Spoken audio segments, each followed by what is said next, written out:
यसको मैले एउटा टाइटल राखेको छु मार्केट मिथ एक्सपोज भनेर।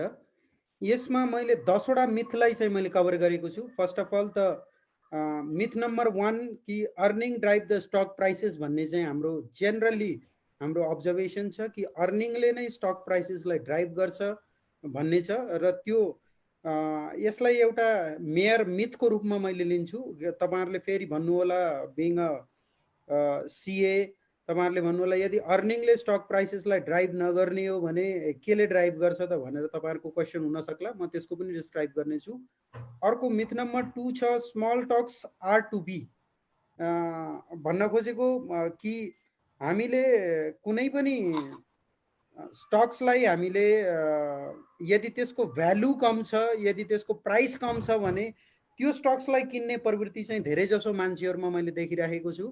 हामीले जस्तो कि नेपालकै केस भनौँ भने एनएचपीसी चाहिँ फेस भ्यालु भन्दा पनि तल ट्रेड भइराखेको छ। एप्रोक्सिमेटली 50-60 रुपैयाँतिर ट्रेड भइराखेको छ भने युनिलिभर चाहिँ 20,000 को हाराहारीमा ट्रेड भइराखेको छ। त भनेपछि हामीले जेनरली पर्सेप्सन के डेभलप गर्छौं भन्दाखेरि युनिलिभर चाहिँ महँगो स्टक हो, एनएचपीसी सस्तो स्टक हो। त्यो पनि एउटा मार्केट मिथ हो, त्यसलाई पनि म तोड्ने प्रयास गर्नेछु। अर्को कुरा we people generally more worried about the inflation rather than deflation. Next myth number 4 छ कि हामीले सिम्पली स्टक मार्केटलाई बिट गरे मात्रै हुन्छ, मार्केटलाई बिट गरे मात्रै हुन्छ भन्ने कुराहरू छ। त्यो मार्केटको बिटको जुन फ्यालेसी हो त्यसलाई पनि मैले डिस्क्राइब गर्ने छु। र धेरै जसो मान्छेहरूले के लजिक दिन्छ भन्दाखेरि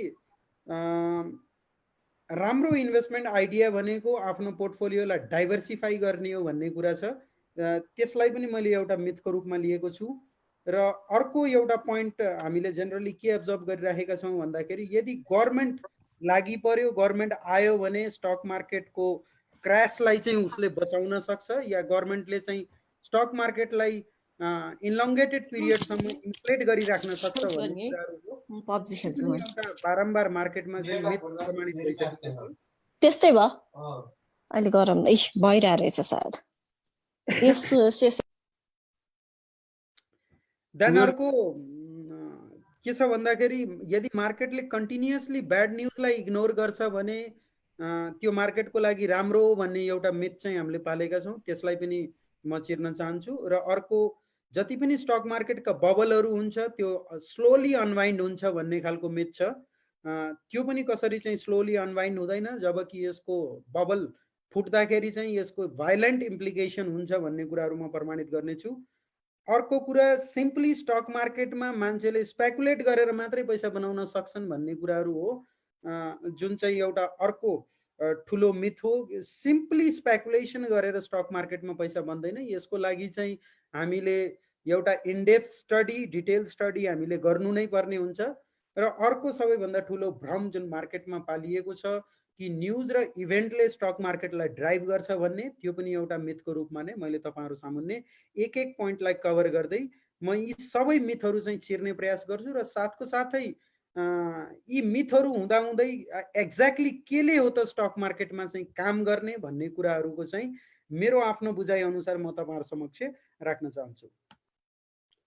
first of all the myth number 1 earning drives the stock prices भनेर जुन हामीले भनेका छौँ, यसमा हामीले के हेर्छौँ भन्दाखेरि trying to predict the future stock prices movement based on the what happened 3 months ago is akin to driving down the highway looking in the rear view mirror. The trend in the earning and stock prices sometimes even move in opposite direction. अब हामीले यो जो अर्निङले चाहिँ stock prices movement गर्छ भन्ने जुन चाहिँ myth हो, यसलाई मैले फर्स्ट नम्बर मिथमा राखेको छु।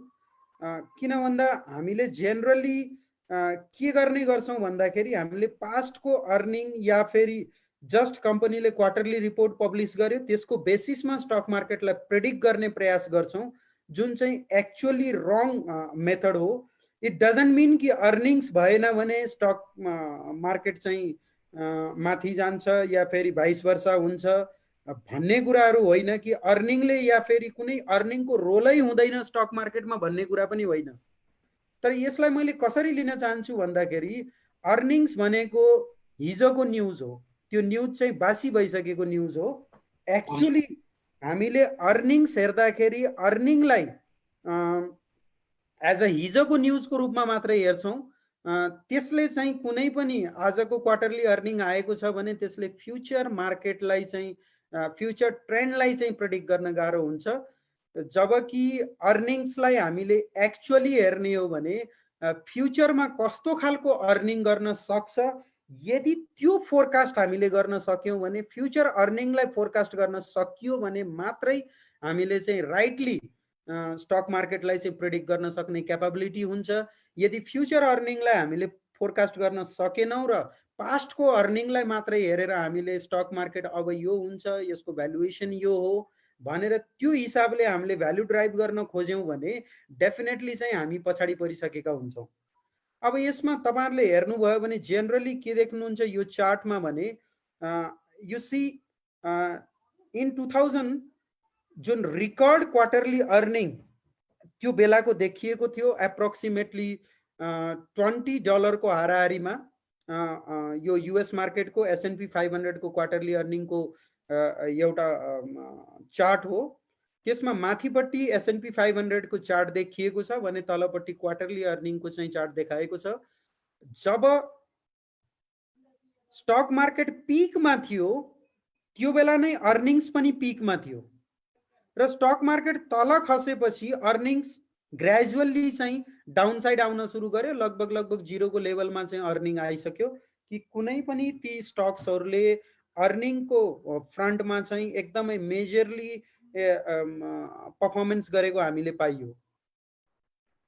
त भनेपछि अब एक्ज्याक्टली यस्तो किन हुन्छ त भन्दाखेरि हामीले एज यु अल नो कि जुन फाइनेन्शियल मार्केटको जुन रिपोर्टिङ हो, कुनै पनि कम्पनीले यदि आउनेवाला फ्युचरमा अर्निङ गर्नेवाला छ या उसको अर्निङ चाहिँ डाउनग्रेड हुनेवाला छ, डाउनसाइड हुनेवाला छ भन्ने कुराहरूको जुन एक्ज्याक्ट बुझेको हुन्छ त्यो मार्केटको ओन्ली त्यो इन्डिभिजुअल स्टक्स को जुन कम्पनी हुन्छ त्यो कम्पनीको की पर्सनहरू, की म्यानेजमेन्ट पर्सनले मात्रै जानेको हुन्छ।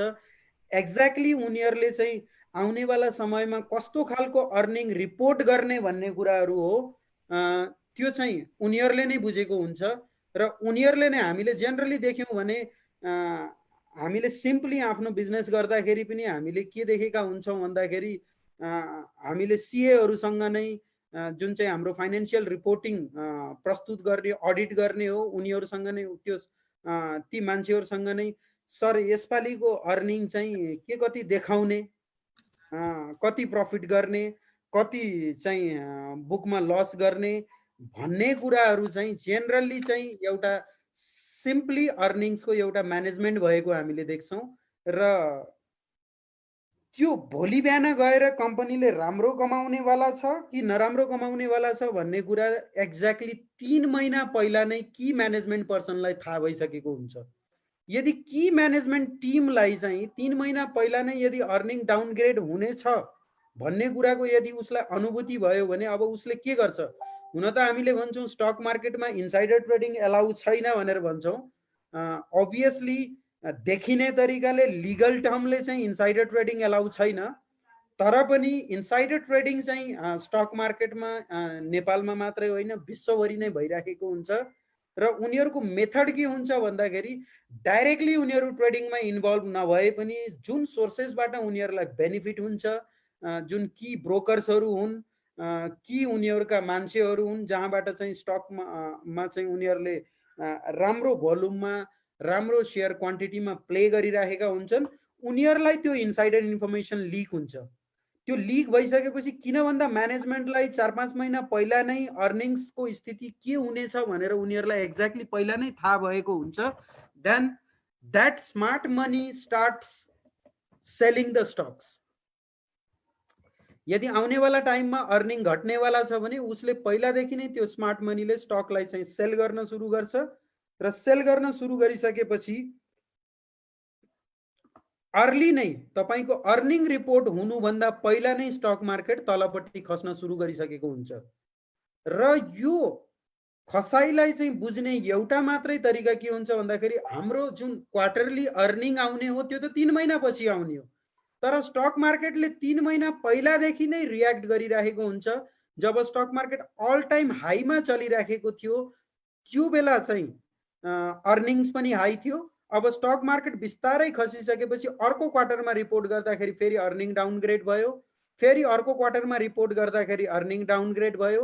अगेन लास्टमा हामीले यदि बटमको आस्पेक्ट्समा हेऱ्यौँ भने त्यहाँ अर्निङ चाहिँ लगभग जुन चाहिँ अर्निङ पर सेयर हो S&P 500 कम्पनीको जुन एभरेज अर्निङ हामीले निकालेका थियौँ क्वार्टरली, त्यो अर्निङ चाहिँ अलमोस्ट जिरोको हाराहारीमा लगभग नो प्रफिट नो लसको केसमा चाहिँ S&P 500 का मोस्ट अफ द कम्पनीहरू उनीहरूको एभरेज अर्निङ चाहिँ त्यो हिसाबले आएको हामीले देख्छौँ 2000 देखि 2003 को मार्केटमा। र त्यसपछि त्यहाँ मार्केट बटम भइसकेपछि अब फेरि अगेन सेम चिज रिपिटेड कि की म्यानेजमेन्टको टिमलाई चाहिँ थाहा हुन्छ अब आउनेवाला समयमा हाम्रो अर्निङ्स बढ्नेवाला छ। They start speaking the stock. Smart money जुन चाहिँ हामीले भन्छौँ स्टक मार्केटमा ट्रेड गर्दाखेरि there are two types of money. One is general public category हुन्छ जोसँग चाहिँ मार्केटलाई ड्राइभ गर्न सक्ने क्यापेसिटी हुँदैन, उनीहरूसँग त्यो मनीको मसल हुँदैन, त्यो मनी पावर हुँदैन र उनीहरूले मार्केट ड्राइभ गर्न सक्दैनन्। र एउटा हुन्छ स्मार्ट मनी र ह्युज मनी भन्ने हुन्छ, ठुलो मनी भन्ने हुन्छ, जसलाई ठुलो माछा पनि हामीले भन्ने गर्दछौँ।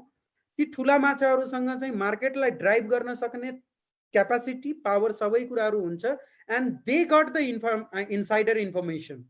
र त्यो इनसाइडर इन्फर्मेसनको बेसिसमा उनीहरूले पहिले नै स्टक उठाउन सुरु गरिसकेको हुन्छ र बिस्तारै बिस्तारै किन भन्दा त्यो इनसाइडर इन्फर्मेसन कहाँबाट पाउँछ भन्दाखेरि की म्यानेजमेन्ट पर्सनबाट उनीहरूलाई लिक भइसकेको हुन्छ, जसमा उनीहरूले चाहिँ एउटा सर्टेन फाइनेन्सियल डिल हुन्छ उनीहरूको। हालाकि लिगल्ली उनीहरूले गर्न नमिले पनि एउटा चाहिँ ब्याकडोर एन्ट्रीबाट चाहिँ सर्टेन फाइनेन्सियल डिलहरू हुन्छ, त्यही अनुसार चाहिँ स्टक मार्केट चाहिँ पिक गर्न सुरु गरेको हुन्छ। स्मार्ट मनीले अलरेडी स्टक मार्केट मा चाहिँ त्यो स्टक्सहरू पिक गर्न सुरु गरिसकेपछि अर्निङ्स पनि ग्रेजुअल्ली इम्प्रुभ भएको हामी देख्छौँ। अनि फेरि हामीले हेऱ्यौँ भने रिकर्ड अर्निङ भएको बेलामा जब यो पिकमा 2008 मा बजार थियो त्यो बेला चाहिँ रिकर्ड अर्निङ्स थियो, जिडिपी ग्रोथ पनि राम्रो देखिएको थियो। एभ्री एस्पेक्ट्सबाट चाहिँ तपाईँको इन्ट्रेस्ट रेट चाहिँ एट द इनिसियल स्टेज लो अनि त्यसपछि ग्रेजुअल्ली हल्का हल्का इन्क्रिज भएको, तर पनि यो 2000 को लेभल भन्दा माथि गइसकेको स्थिति थिएन। यी सबै इकोनोमिकका राम्रा कुराहरू हुँदा हुँदै पनि all of a sudden market खस्न सुरु गर्यो र त्यो चाहिँ अर्निङ्स पिकमा हुँदाखेरि नै मार्केट खस्न सुरु गरिसकेको थियो र इभेन्चुअली मार्केट खस्दै गयो, अर्निङ्समा ग्रेजुअल डिक्लाइन आउँदै गयो, मार्केट खस्दै गयो र जब मार्केट बटम लाग्यो त्यो बेलामा फर्स्ट एभर नेगेटिभ अर्निङ हामीले चाहिँ S&P 500 कम्पनीहरूमा देख्यौँ। र त्यो 2009 मा बटम लागिसकेपछि फेरि अर्को 10 वर्षसम्मको हामीले यदि इतिहास हेऱ्यौँ भने कन्टिन्युअसली मार्केट अप भइराखेको हामीले देखेका छौँ टिल 2020 सम्म। 20 पछि मात्रै अहिले चाहिँ यो कोभिड इम्प्याक्टले गर्दाखेरि मार्केट तल खस्यो भनेर जुन हामीले भनेका छौँ, एक्ज्याक्टली हामीले यदि चार्ट एनालाइसिस पहिल्यै गरेको भए त्यो खस्ने इन्डिकेसन अलरेडी चार्टले दिइसकेको थियो। त्यसमा म आउनेवाला सेसनहरूमा कसरी त्यसले इन्डिकेसन दिएको थियो भन्ने कुराहरूमा डिस्कसन गर्नेछु। जबकि फेब्रुअरीबाट चाहिँ कोभिडको इम्प्याक्ट र लगभग फेब्रुअरीको अन्त्यबाट चाहिँ कोभिडको इम्प्याक्टहरू ग्लोबल रूपमा देखिन सुरु गरेको थियो भने टेक्निकल एनालाइसिस गर्दाखेरि हाम्रो चार्ट्सहरूले त्यो बजार अलरेडी खस्छ भनेर एउटा इन्डिकेसन्सहरू उसले दिइसकेको स्थिति थियो। यदि हामीले टेक्निकल एनालाइसिसको माध्यमबाट त्यो चार्टहरू हेरेको भए चाहे यो कोभिडको इम्प्याक्ट होस् या नहोस् we would have exited the long positions जुन हामीले स्टक मार्केटमा बाय पोजिसन हो त्यसलाई एक्जिट गरेर इभन युएस जस्तो मार्केटमा त हामीले सर्ट सेलिङको पोजिसन पनि लिन सक्छौँ, त्यो सर्ट सेलिङको पोजिसन पनि लिइसकेको अवस्था हुने थियो। त्यसकारणले मैले के भन्न चाहन्छु भन्दाखेरि डेफिनेटली अर्निङले नै एउटा स्टक मार्केटलाई ड्राइभ गरे पनि त्यो अर्निङ भनेको रिपोर्टेड अर्निङको बेसिसमा होइन कि फ्युचरमा कम्पनीले कति अर्न गर्न सक्छ। यदि त्यो कुराको राइटली तपाईँले एनालाइसिस गर्न सक्नुभयो भने मात्रै तपाईले स्टक मार्केटमा चाहिँ ट्रेन्डलाई समात्न सक्नुहुन्छ, होइन भने जस्ट पास्टको अर्निङ हेरेर यु क्यान नट से कि फ्युचरमा पनि त्यो अर्निङ ग्यारेन्टेड हुन्छ भन्ने कुराहरू हो। र apart from that the future earning कस्तो हुन्छ भन्ने बेस्ट नलेज भनेको तपाईँको यदि कसैले चाहिँ प्रेडिक्ट गर्न सक्छ भने त्यो की म्यानेजमेन्ट पर्सनहरूले मात्रै प्रेडिक्ट गर्न सक्छ। अरू सबै भनेका आउटसाइडरहरू हुन्।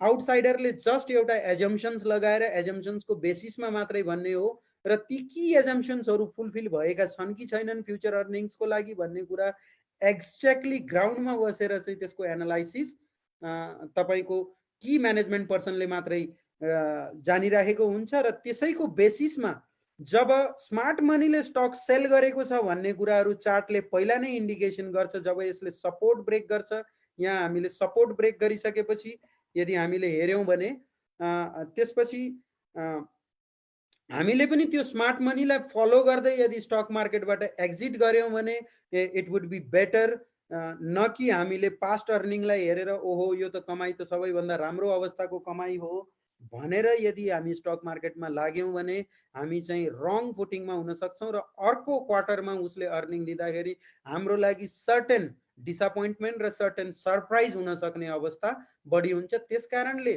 जुन स्टक मार्केटमा टेक्निकल एनालाइसिस गर्दाखेरि चार्टले आउनेवाला फ्युचरमा कम्पनीको आस्पेक्ट्समा या ओभरअल इकोनोमीको आस्पेक्ट्समा कस्तो खालको पर्फर्मेन्स गर्छ भन्ने कुराहरू चार्टले 3-4 महिना या 5 महिना पहिला नै भनिसकेको हामीलाई स्थिति हुन्छ र त्यो चार्ट हेरेर नै हामीले आउनेवाला फ्युचरमा डेफिनेटली वी क्यान से कि कम्पनीहरूको अर्निङ चाहिँ डाउनग्रेड हुनेवाला छ भनेर हामीले चार्टबाट नै एनालाइसिस गर्न सक्ने स्थिति हुन्छ। द नेक्स्ट मिथ भनेको small stocks are place to be भन्ने, कि हामीले अब हेर्छौँ कि जेनरली हामीसँग नेपालको मार्केटमा भनौँ जस्तो युनिलिभर छ, युनिलिभर 18,000 मा चलिराखेको छ होला स्टकको प्राइसेस, र अर्को हामीले स्टकको प्राइसेस हेऱ्यौँ भने फेस भ्यालु भन्दा पनि तल तपाईँको 50 रुपियाँमा एउटा स्टक चलिरहेको छ, लाइक से कि एनएचपिसी नेसनल हाइड्रो पावर। र अब हामीले जेनरली पर्सेप्सन के बनाउँछौँ भन्दाखेरि फेस भ्यालु भन्दा पनि तलपट्टि यो स्टक्स छ र यो स्टक किन्यौँ भने त फेस भ्यालुमा फर्किए पनि 50 रुपियाँमा भएको स्टक 100 रुपियाँ कसो नपुग्ला र 100% त अर्निङ भइहाल्यो भने अब 18,000 को एउटा सेयर लिन जुन युनिलिभर छ त्यसलाई हामीले चाहिँ इग्नोर गरिदिन्छौँ। किन भन्दा त्यसलाई हामीले के सोच्छौँ भन्दाखेरि 18,000 एउटा सेयरलाई लगाउनु परेपछि यदि मसँग 18 लाख रुपियाँ छ भने मैले कतिवटा सेयर किन्न पाएँ त? जम्मा 100 वटा सेयर किन्न पाएँ। त्यही कुरा एनएचपिसी चाहिँ मैले किनेको भए I would have bought a large quantity of the stock भनेपछि जेनरली हाम्रो माइन्ड सेट के छ भन्दाखेरि हामीले धेरै क्वान्टिटी कुनै कम्पनीको स्टक्स होल्ड गऱ्यौँ भने हामीले चाहिँ आफूलाई त्यो कम्पनीको चाहिँ मालिकै हो कि म्यानेजमेन्टमा नै हामी छिर्न सक्छौँ कि भन्ने खालको अनुभूति जुन चाहिँ दिन्छ। साथीभाइले सोद्धाखेरि पनि स्टक मार्केटमा इन्भेस्टमेन्ट गरेको छ भने कतिवटा सेयर छ कम्पनीको भनेर भन्दाखेरि मसँग चाहिँ 1 लाख सेयर छ भन्दाखेरि जुन प्राउड फिल हुन्छ, न कि मसँग जम्मा 1000 सेयर छ भन्दाखेरि जुन फिलिङ आउँछ र त्यो 1 लाख सेयर छ भन्दाखेरि अर्कै फिलिङ आउँछ। त्यस्तो खालको इगो सेटिस्फ्याक्सन गर्नको लागि पनि हामीले स्टक मार्केटमा ट्रेड गरिरहेका हुन्छौँ। त्यही भएर साना साना लो भ्यालुका स्टक्सहरू जसको प्राइसिङ लो छ, भ्यालु भन्दा हामी यहाँ भ्यालुतिर नजाउँ, जसको लो प्राइस छ त्यो लो प्राइसको स्टक्सलाई चाहिँ हामीले लिने प्रयास धेरै जसो मान्छेहरूले गरिराखेका हुन्छौँ, जुन चाहिँ एकदमै रङ मेथड अफ इन्भेस्टमेन्ट हो। अब तपाईँले you can not say which price is low. 234 रुपियाँ भएको स्टक 100 रुपियाँ आउँदाखेरि लो हो कि 83 रुपियाँ आउँदाखेरि लो हो कि 58 आउँदाखेरि लो हो कि या 49 आउँदाखेरि लो हो? कुनै पनि स्टक्सलाई you can not the bottom, त्यो यो अब यो लगभग बटम लाग्यो भनेर भन्ने चाहिँ आधार के हो भन्दाखेरि त्यो टेक्निकल एनालाइसिसले नै त्यसको सपोर्ट र एउटा रेसिस्टेन्स ब्रेक गरिसकेपछि त्यसलाई ट्रेड गर्ने डिफ्रेन्ट तरिकाहरू हुन्छन्। हामीले ट्रेन्ड लाइन, च्यानल्स, इन्डिकेटर्स सबै कुराहरू लगाइसकेपछि now this is the support and this can be the bottom भनेर एउटा एजम्पसन्स लगाउन सक्ने मात्रै कुरा हो। अदरवाइज फलिङ स्टक्सलाई हामीले कहिल्यै पनि भन्न सक्दैनौँ कि विच इज द बटम। अब त्यस्तै अर्को एक्जाम्पल तपाईँले हेर्नुहुन्छ भने जस्तो इन्डियाको अनिल धीरुभाई अम्बानी ग्रुपको कम्पनी रिलायन्स क्यापिटल र रिलायन्स कम्युनिकेसन हेर्नुहोस्। 2008 मा 2457 रुपियाँ भएको स्टकको प्राइसेस 2009 मा 230 रुपियाँ आयो। 2457 बाट 230 रुपियाँ आउँदाखेरि अभियसली हामीले भन्न सक्थ्यौँ कि यो चाहिँ स्टक प्राइसेस चिप भयो, सस्तो भयो। हाम्रो जेनरली अब्जर्भेसन के छ भन्दाखेरि कुनै पनि स्टकको हाई प्राइस के थियो, अब लो गति आयो भनेपछि अब 2400 लागेको स्टकको प्राइसेस 230 आउँदाखेरि त पक्कै पनि सस्तो हो भन्ने हामीलाई लाग्न सक्छ। तर एक्चुअलमा रियल मार्केटमा त्यो अनुसारले हामीले ट्रेड म्यानेजमेन्ट गरिराखेका हुँदैनौँ। हुन्छ कि 2400 को स्टक 1200 आएपछि ओहो यो त आधा खस्यो आफ्नो हाईबाट, अब यसलाई चाहिँ किन्ने बेला भयो भनेर 1200 मा नै एक्जिट गर्ने एन्ट्री गर्ने हामीले एभरेज गर्ने हामीले स्ट्राटेजी बनाइराखेका हुन्छौँ। त्यसपछि 1200 बाट खसेर 1000 आउँछ त्यहाँ पनि एभरेज गर्छौँ, 500 आउँछ त्यहाँ पनि एभरेज गर्छौँ र 230 आउँदाखेरि एक्चुअलमा हामीसँग एभरेज गर्ने क्यापिटलै भएको हुँदैन र अल अफ अ सडन 230 लागिसक्यो, फेरि अल अफ अ सडन अलिकति खसेर तल आयो 200 को रेन्जमा आयो र 782 पनि गयो। अभियसली यदि कसैले भन्छ मैले 230 मा किनेर 782 मा बेचेको भए त मैले राम्रो पैसा कमाउँथे।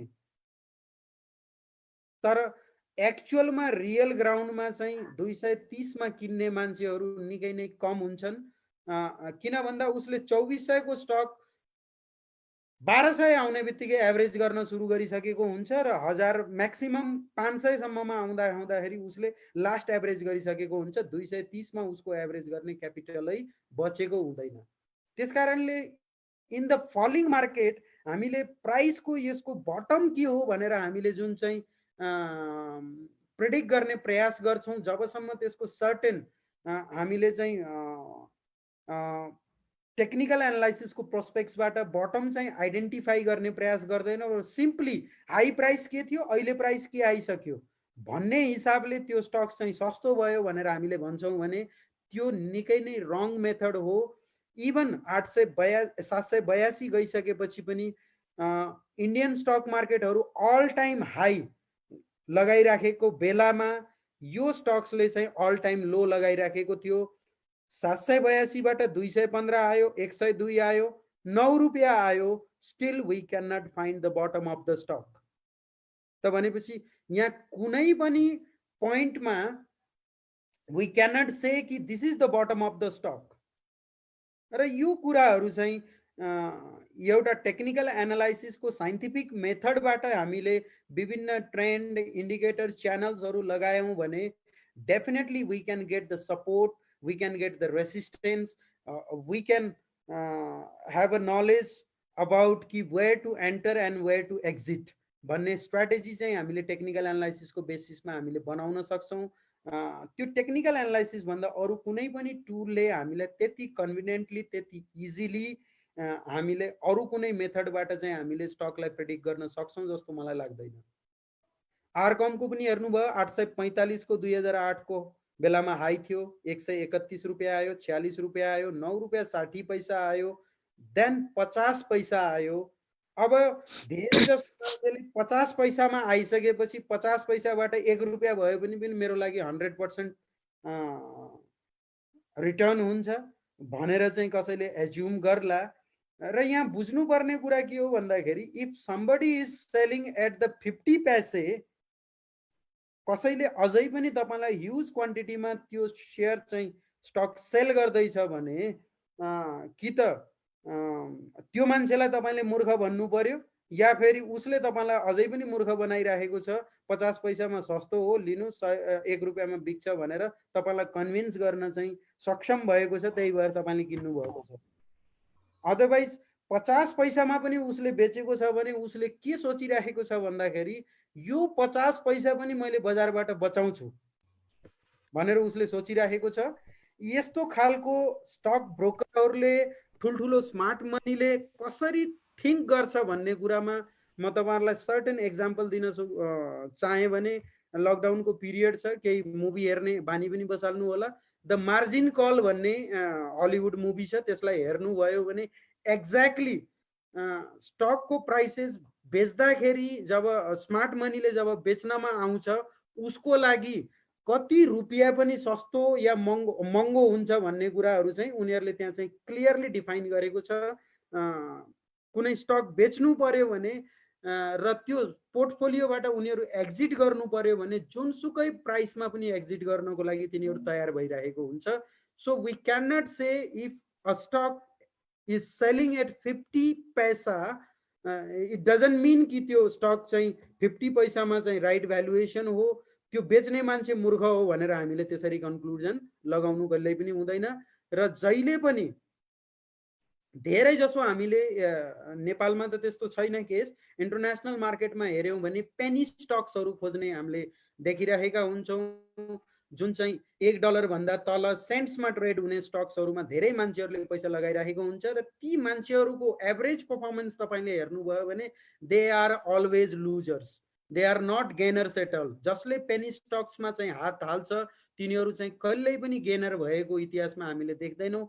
सर्टेन जसले मार्केटलाई म्यानुपुलेट गर्न सक्ने त्यो भेस्टेड इन्ट्रेस्ट भएको ग्रुप छ उनीहरूले मात्रै त्यसबाट फाइदा उठाएका हुन्छन्। जेनरल पब्लिकले जेनरली सबै पैसा चाहिँ डुबाएको हामीले देख्ने गर्दछौँ। त्यसकारणले कुनै पनि स्टकको प्राइसेस लो छ भन्दैमा त्यो स्टक्स किन्न उपयुक्त छ भनेर हामीले कन्क्लुड निकाल्नु भएन। अर्को कुरा, हामी चाहिँ इन्फ्लेसनबाट बढी डराउने कि डिफ्लेसनबाट डराउने? सिम्पली कुरा के हो भन्दाखेरि हामीले नेपाल जस्तो केसमा सायद डिफ्लेसन देख्नै परेको छैन, त्यसकारणले हामीले डिफ्लेसन भनेको के हो भनेर हामीलाई लाग्न सक्ला। तर मेजर इकोनोमीहरूले, युरोपले, अमेरिकाले, जापानले त 1980s पछि नै डिफ्लेसन भन्ने चिज चाहिँ देखिसकेको थियो भने सिम्पली इन्फ्लेसन एक्चुअलमा भन्नु पर्दाखेरि, इकोनोमिक प्रोस्पेक्ट्सबाट भन्नु पर्दाखेरि inflation is good for the stock. किन भन्दा यदि कुनै पनि प्रोड्युसर्सले प्रोड्युस गर्नको लागि तब मात्रै इन्करेज्ड हुन्छ जब उसको प्राइसेस माथि जान्छ।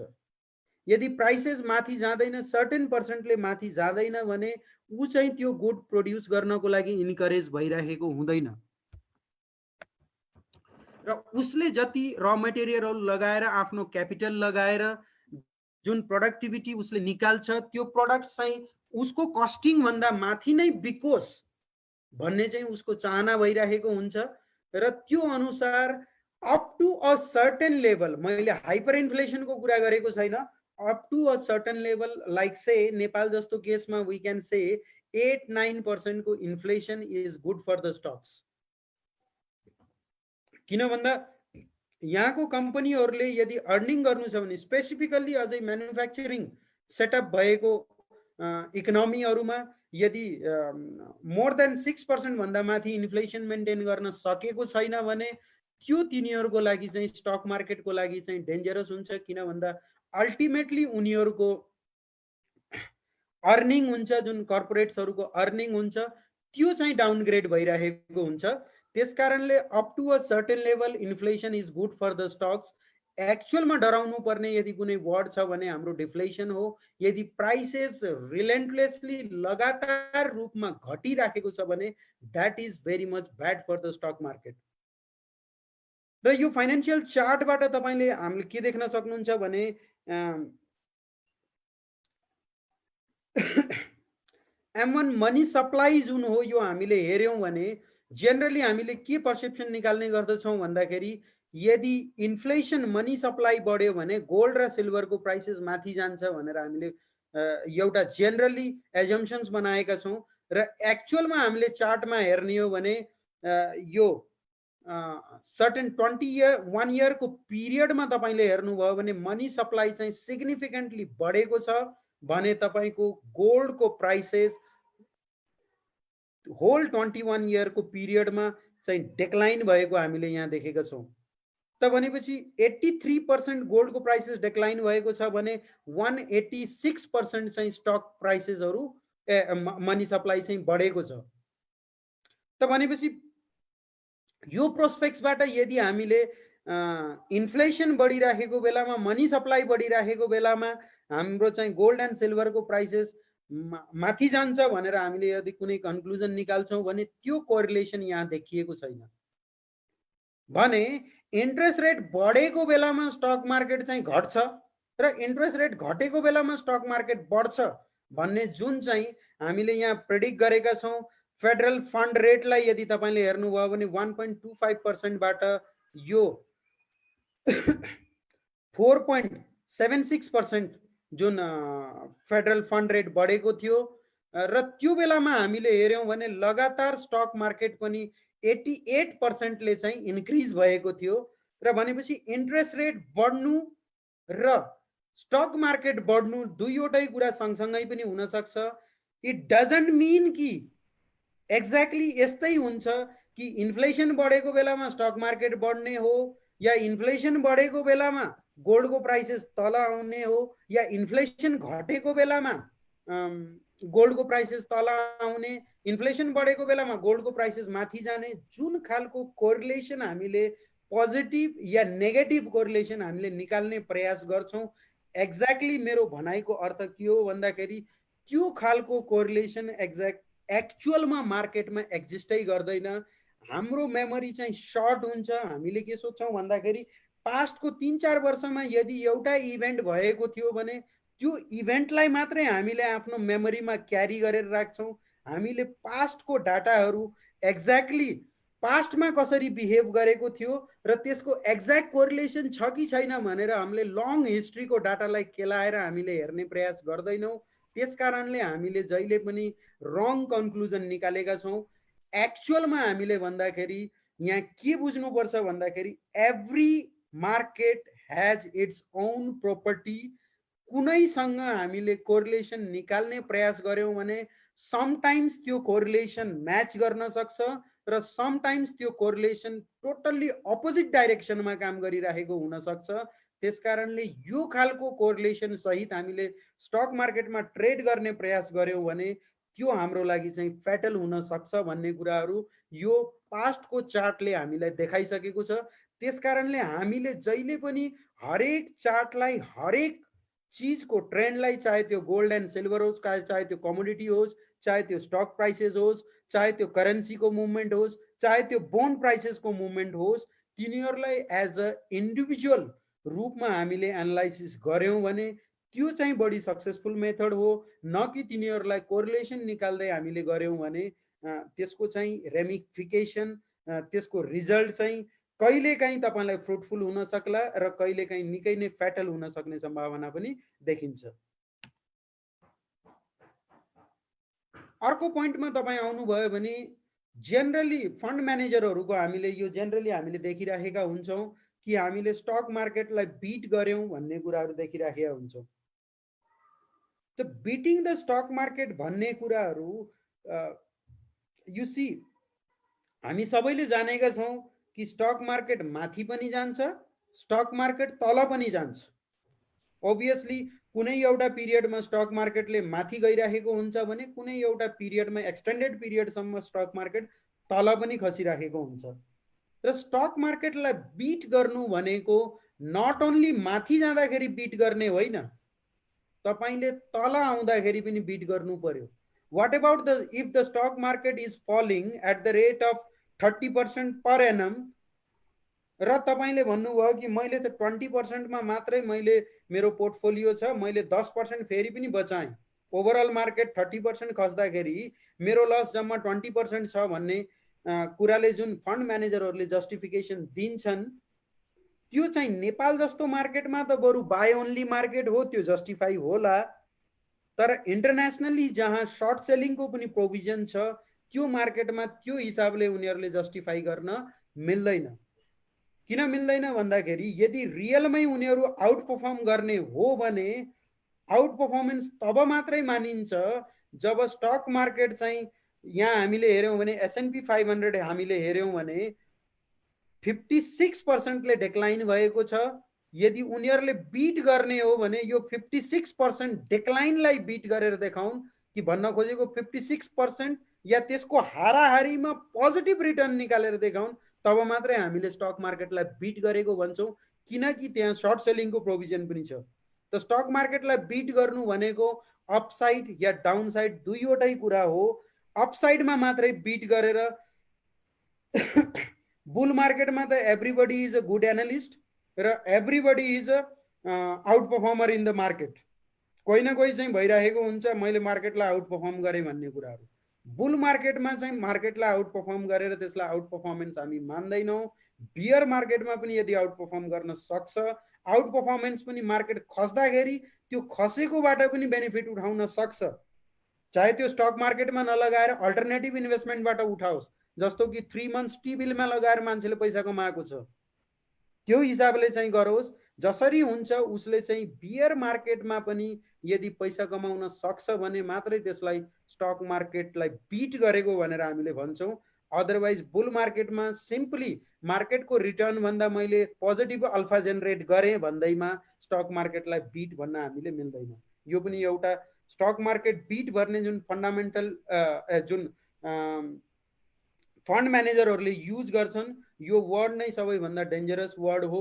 उनीहरूले एक्चुअलमा हामीले हेर्ने हो भने मार्केट माथि जाँदाखेरि मात्रै सबैले होइन, कुनै कुनै फन्ड म्यानेजरहरूले राम्रो अल्फा जेनरेट गर्न सकिरहेका हुन्छन् भने तल खस्दाखेरि चाहिँ उनीहरूको पर्फर्मेन्स झनै पुवर भएको हामीले देख्छौँ।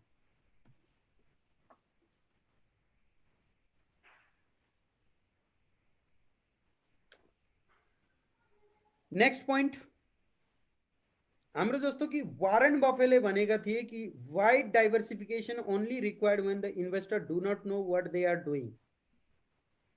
यो भनेको धेरै जसो मान्छेहरूले स्टक मार्केटबाट चाहिँ आफूलाई जोगाउनको लागि, अनसिस्टमेटिक रिस्कबाट आफूलाई जोगाउनको लागि चाहिँ वाइड डाइभर्सिफिकेसन गरिरहेको हुन्छ।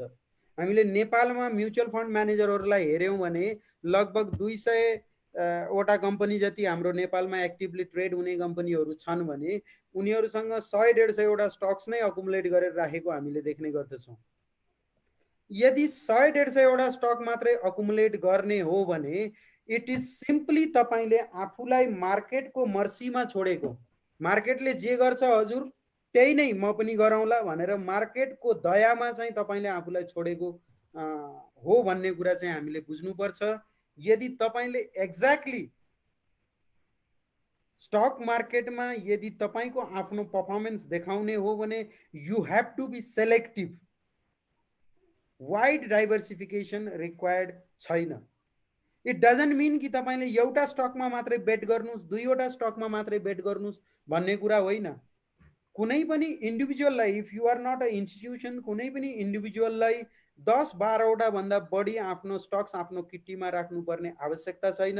यदि त्योभन्दा बढी स्टक्स उसले आफ्नो किट्टीमा राख्ने प्रयास गर्छ भने exactly he do not know what he is doing. त भनेपछि हामीले सिम्पली स्टक्सहरू पिक गर्दाखेरि हामी स्पेसिफिक हुनुपर्छ। हो, तपाईले चुज गरेको स्टक सर्टेन पिरियडसम्ममा तपाईले सोचे अनुसार पर्फर्मेन्स दिँदैन भने you have the option to choose another stock. अर्को स्टक्स पनि तपाईले चुज गर्न सक्नुहुन्छ, because you are not marrying with the stock. तपाईले सिम्पली स्टकसँग फ्लड मात्रै गर्ने हो, तपाईले चाहिँ स्टकलाई बिए गरेर राख्ने होइन। यदि तपाईले स्टकसँग बिए गर्नुभयो भने तपाईले धोका खानुहुन्छ भन्ने कुराहरू चाहिँ प्रष्टै छ।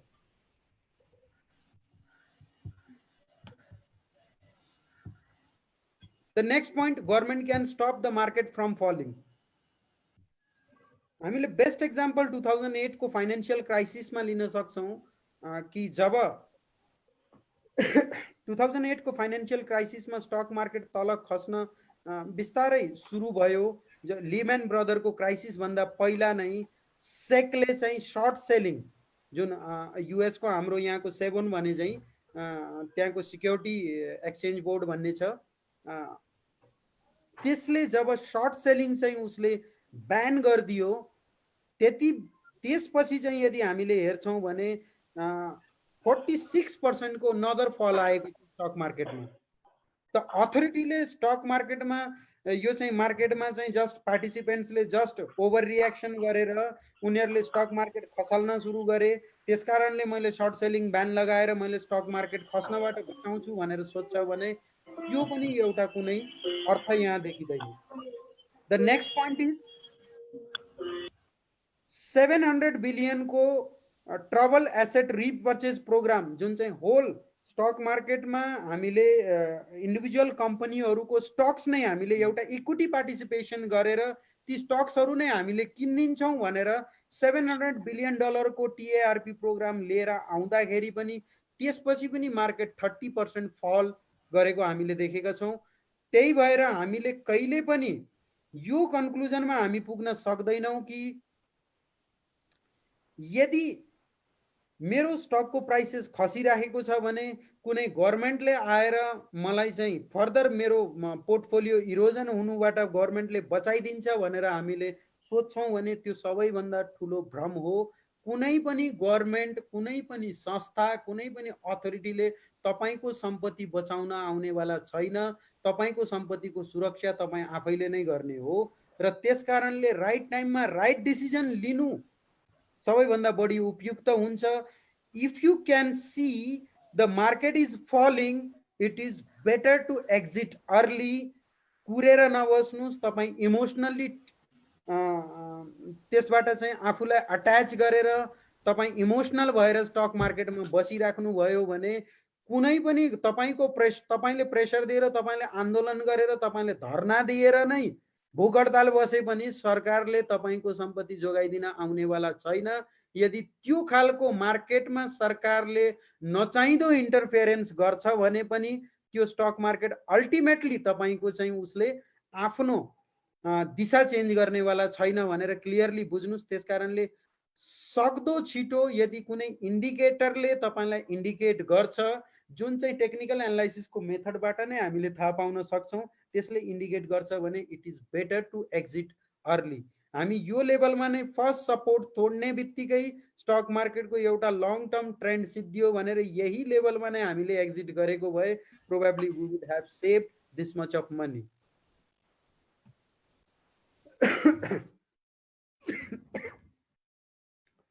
अब यो चार्ट हेर्नुस्,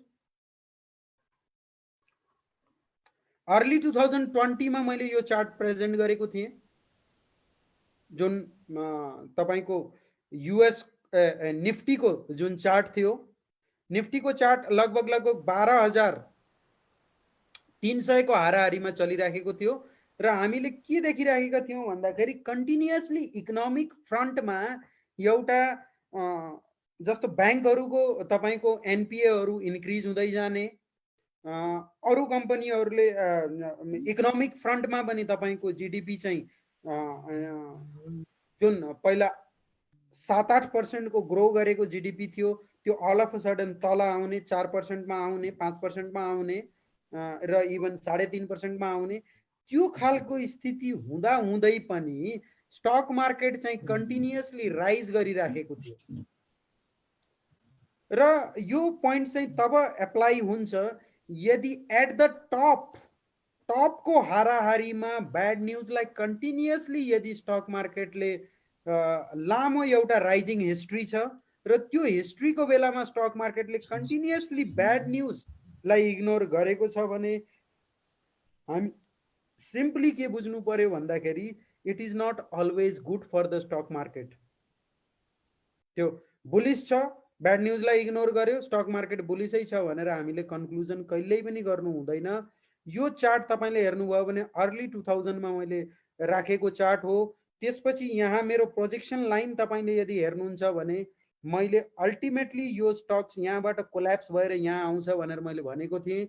यो बेस्ड अन द सर्टेन मेरो टेक्निकल एजम्पसन्स को प्यारामिटरलाई हेर्दाखेरि त्यसको बेसिसमा मैले यो भनेको थिएँ र ultimately you can blame it कि हैन अहिले कोभिड-19 नभइदिएको भए त सायद यति खस्थेन कि भनेर तपाईले आर्गुमेन्ट गर्न सक्नु होला। आई डोन्ट नो कि कोभिड-19 आउला, के प्रभाव पार्ला, या मैले चाइनाको जुन कोरोना भाइरस जुन भाइरस त्यहाँ फैलिएको थियो त्यसको इम्प्याक्टलाई हेरेर मैले एनालाइसिस गरेर यो चाहिँ हुन्छ भनेर मैले त्यो भनेको पनि होइन। मलाई थाहा नै थिएन कि एक्ज्याक्टली कोभिडले यो खालको प्रभाव पार्छ भन्ने कुरा। एक्चुअली तपाईँले मलाई सोध्नुहुन्छ भने यति ठुलो इम्प्याक्ट ल्याउँछ भन्ने कुरा मलाई थाहा नै थिएन। तर पनि स्टक मार्केटले के भनिराखेको थियो कि यो चाहिँ तल खस्नुपर्छ, तपाईँको केही नभए पनि 10,000 भन्दा मुनि आउनुपर्छ 12,300 मा चल्दाखेरि भन्ने कुरा यसले क्लियर कट इन्डिकेसन दिइराखेको थियो।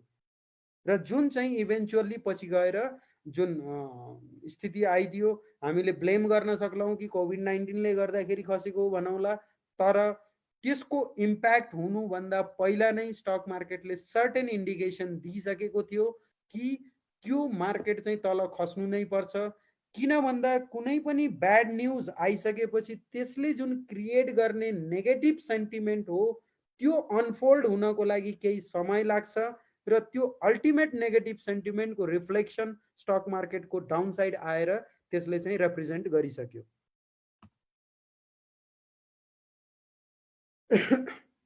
नेक्स्ट पोइन्ट, हामीले जेनरली के गर्छौँ भन्दाखेरि वी नो भेरी वेल कि कुनै पनि स्टक्समा चाहिँ बबलहरू क्रिएट भइराखेको छ।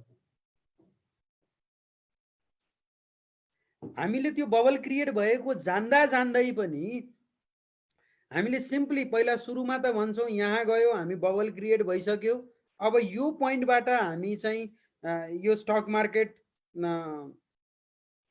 यो क्रुड ओइलको प्राइसेस यदि हामीले हेऱ्यौँ भने यो पोइन्टबाट अझै पनि माथि गइरहेको छ, ओहो यो त अझै कति माथि जाने हो भन्छौँ। गर्दै गर्दै गर्दै गर्दै ल लास्टको 10%, 12%, 20% भए पनि म खाइहालौँ कि भनेर यस्तो खालको बबल क्रिएट भएको स्टक्समा चाहिँ एन्ट्री गर्ने प्रयास गर्छौँ। जस्तो हामीले हेऱ्यौँ भने 2017 मा माइक्रो फाइनान्स र इन्सुरेन्स कम्पनीहरूलाई 2017 को अगस्ततिर आउँदाखेरि र अहिलेको लास्ट स्टेजमा यदि हामीले हेर्ने हो भने पनि लगभग कुनै कुनै स्टक्सहरू 3 महिनाको पिरियडमा मोर देन 100% हाम्रो इन्सुरेन्स कम्पनीहरू, माइक्रो फाइनान्स कम्पनीहरू राइज भइसकेको थियो। र त्यसमा पनि अब यो चाहिँ बबल हो, यसमा एन्ट्री नगर्नुहोस् है भनेर मैले धेरै मान्छेलाई वार्निङ दिँदा दिँदै पनि लास्टको 5% भए पनि खान्छु के सर भनेर एन्ट्री गर्ने जुन प्रयास गर्थे, दे पिपल थिङ्क कि बबल क्यान, उनीहरूसँग डिस्कस गर्दाखेरि दे पिपल एग्री कि हो सर यो त अति भयो, प्राइस बबल हो भनेर उनीहरूले एग्री गर्थे। तर पनि लास्टको 5 देखि 10% खाने लोभमा उनीहरूले के सोच्थे भन्दाखेरि अब बबल हो त मैले चाहिँ एउटा 5-10% खाएर म निस्किहाल्छु, म एक्जिटको मौका त पाइहाल्छु भनेर उनीहरूले सोच्थे। तर अल्टिमेटली जब मार्केट खसिसकेपछि, जब जसरी मार्केट माथि सर्किट लगाउँदै गइरहेको थियो त्यसै गरी नै तल सर्किट लगाउँदै आउन सुरु गरिसकेपछि कुनै पनि बबल क्रिएट भएको स्टक्समा तपाईँलाई एन्ट्री पोइन्ट त देला, तर एक्जिट पाउनुहुन्छ भन्ने कुनै ग्यारेन्टी छैन। लगातार सर्किट लगाइदिएर 1 महिना 1.5 महिनासम्म सर्किट लगाउँदै तल आइदियो भने where you can get the exit. त्यसकारणले यदि तपाईँले जान्नु भएको छ कुनै पनि स्टकको प्राइसेस यो खालको भर्टिकल राइज अनसस्टेनेबल तरिकाले यदि गइरहेको छ भने बेटर टु अभोइड द्याट स्टक्स। थोरै कमाउनुहोस्, थोरै कमाइमा सेटिस्फाई हुनुहोस्, तर चाहिँ कुनै पनि स्टक्समा त्यो बबल पोइन्टमा गएर एन्ट्री गरेर लास्टको 5%, लास्टको 10% या लास्टको इभन 20% पनि म खान्छु भनेर यदि लोभ गर्नुहुन्छ भने I want to remind you, bubble never unwind slowly. Bubble चाहिँ जहिले पनि एकदमै ड्रामेटिक र ड्रास्टिकल्ली चाहिँ बस्ट हुने गर्दछ र जब त्यो बस्ट हुन्छ you won't get any exit opportunity. अर्को मिथ कि प्रपर्टी प्राइसेस, जग्गा जमिनमा हाम्रा बुढाखाडाले भनेका जग्गा जमिनमा हालेको पैसा कहिल्यै पनि माटोमा जाँदैन, के अरे धुलो हुँदैन, त्यो पैसा चाहिँ सधैँभरि ग्रो गर्छ, जग्गा किन्नु भनेको सबैभन्दा वाइज डिसिजन हो भनेर जुन हामीले भनिराखेका छौँ। यदि हामीले यो हेर्ने हो भने .com सरी यहाँ यो चार्टमा हामीले यदि त्यो हेर्छौँ भने द इन्डियाको DLF कम्पनी जुन हाउसिङ कम्पनी हो is the largest housing company, जसँग चाहिँ सबैभन्दा बढी ल्यान्ड ब्याङ्क थियो। 1225 2008 मा लागेको स्टक अहिले पनि 72 सम्म आउँदाखेरि 80% बिलो, 72 सम्म आउँदाखेरि त अझै बढी थियो, अहिले पनि हामीले हेर्ने हो भने 80% बिलो फ्रम इट्स पिक। 11 वर्षको पिरियड भइसक्यो, जग्गामा लगाएको पैसा कहिल्यै खेर जाँदैन है भन्ने जुन चाहिँ एक्जाम्पल दिन्छन्, त्यो बेस्ट एक्जाम्पल चाहिँ डिएलएफलाई हेरे हुन्छ, जोसँग चाहिँ लार्जेस्ट ल्यान्ड ब्याङ्क थियो, त्यसले चाहिँ कसरी 94% भ्यालु जस्ट 8 इयरमा इरोड गर्यो भन्ने कुरा चाहिँ यहाँ चाहिँ बेस्ट एक्जाम्पल छ। त्यसकारणले कुनै पनि एसेट क्लास, बबलबाट कुनै एसेट क्लास छुट्टिन सक्छ भनेर यदि हामीले सोध्छौँ भने त्यो पनि पोसिबल छैन। हामीले जस्ट 3 इयर 4 इयर 3 इयर्स पहिलाको एक्जाम्पल हेऱ्यौँ भने आई थिङ्क 3 इयर्स पनि होइन, 2.5 इयर पहिलाको एक्जाम्पल हेऱ्यौँ भने क्रिप्टो करेन्सी बिटकोइन तपाईँको लगभग लगभग $1000बाट $20,000 पुग्नको लागि जस्ट 1 वर्ष भन्दा हार्डली 3-4 महिना बढी समय लियो होला, लगभग लगभग 14-15 महिना लियो होला। त्यति समयमा $1000बाट $20,000 पनि पुग्यो र जब त्यो $20,000बाट खस्न सुरु गर्यो, विदिन अ पिरियड अफ 7-8 महिना खसेर $3000 सम्म पनि आइपुग्यो। त भनेपछि कति छिटो कति ड्रामेटिकल्ली चाहिँ बबलहरू अनफोल्ड हुन्छन् भन्ने कुरा, चाहे तपाईँले त्यो .com बबलको एक्जाम्पल लिनुहोस्, राइज हुँदाखेरि 44 मन्थ लगाएर लगभग 400% को राइज भएको थियो भने फल हुँदाखेरि जस्ट 31 मन्थमा चाहिँ जहाँबाट राइज भएको थियो त्यही लेभलमा जस्ट 31 मन्थमा आइदियो। 158% को राइज 60 बार लिएर लगभग लगभग 60 महिना लिएर गरेको थियो भने जस्ट 17 मन्थमा चाहिँ त्यो पुरै राइजलाई खाएर त्योभन्दा तल आइदियो।